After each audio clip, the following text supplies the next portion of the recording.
I'm glad to have the opportunity to speak on this issue of special needs, of access to school places, and also the issue of reduced timetables. Minister, every child deserves an appropriate school placement within their own community, and that includes children with special needs.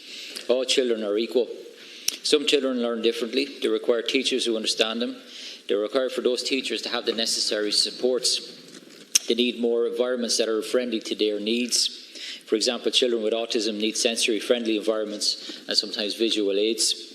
These children equally deserve an appropriate school placement within their own community, and that is what true integration and true inclusion is.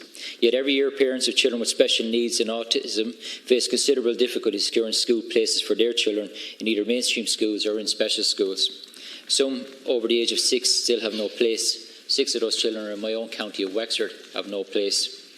We know that over 850 children with special needs across the country were receiving home tuition last year because a space could not be found for them in schools.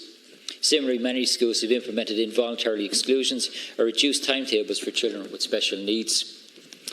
These children and their families are being left behind. I've dealt with numerous of these families and their children through my own constituency office in Enniscorthy. Children are being denied their right to appropriate education. That is discrimination. There is a real under-provision of places. Children who have been diagnosed as requiring places in special classes or special schools are being told that there are no places available in their own area, and some of these children are having to travel up to 60 kilometres to access a place. The gap in special needs provision leads to effectively a two-tier educational system. Similarly, it appears the practice of reduced timetables is a growing problem. The practice appears largely unregulated. There are no guidelines around its usage. There is no requirement for schools to report on the practice, and department inspectors don't collect widespread data on it. This means that the children who need intervention cannot get it because the data is not there to identify where they are. Children end up underperforming, they end up leaving school early and end up not meeting their potential. The government must act to ensure that these children receive the education that they are entitled to.